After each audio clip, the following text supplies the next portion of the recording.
동력 글밭 11월 14일 화요일 굿바이 환란에서 슬기를.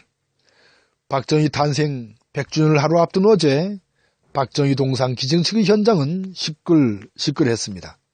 서울 마포 박정희 대통령 기념도서관 앞에서 동상 기증식이 열렸기 때문입니다.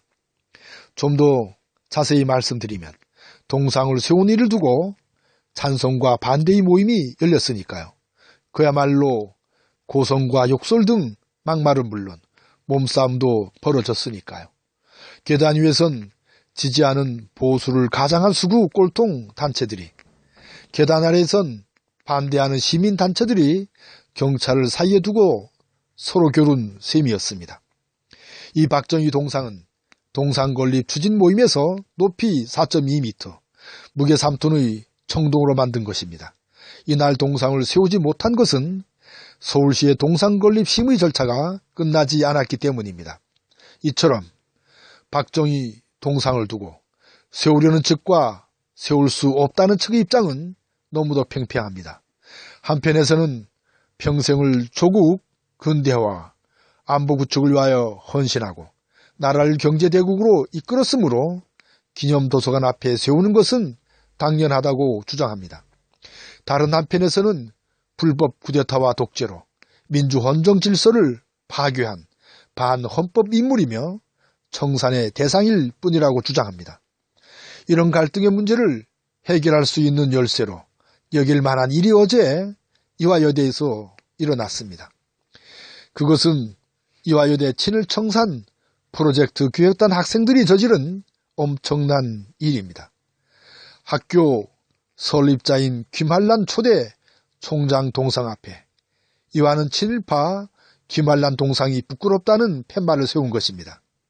그러니까 올 3월부터 시작된 이 사업에 따라 님의 친일 행적을 널리 알리고 친일파의 동상이 대학 교정에 세워진 현실을 바로잡기 위하여 전 22명의 학생들이 안내 팻말을 만들어 세운 것입니다. 그리고 이를 기념하기 위한 행사로 굿바이 환란이란 주제로 기자회견을 열었습니다. 하지만 학교 측은 불허한다고 밝혔습니다. 하지만 당장 철거하지는 않겠다고 밝혔네요. 이 팻말에는 일제 강점기 여성과 교육계의 지도적 위치에 있으면서 식민 통치와 침략 전쟁의 논리를 적극적으로 수용, 확산시킨 김한란을 비판하고 있습니다.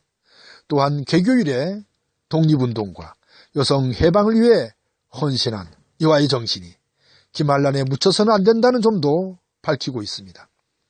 이제는 반도 여성 자신들도 아름다운 웃음으로 내 아들이나 남편을 전쟁으로 보내야 한다. 훌륭한 군인을 반도에서 많이 진출시키느냐 못하느냐는 어머니 손에 달렸다며 목소리를 높인 님의 주장도 그대로 새겨 놓았습니다. 다시 처음으로 돌아가 박정희 동상을 생각해 봅니다. 세우지 않으면 좋으련만 꼭 세워야 한다면 이처럼 진실이 담긴 팻말이라도 세웠으면 싶습니다. 아무튼 굿바이 환란이 환란 안녕이었으면 더 좋았을 테지만 이 굿바이 환란에서 박정희 동상을 세우는 엉킨 문제를 풀어가는 슬기를 찾기를 간절히 빌어봅니다. 고맙습니다.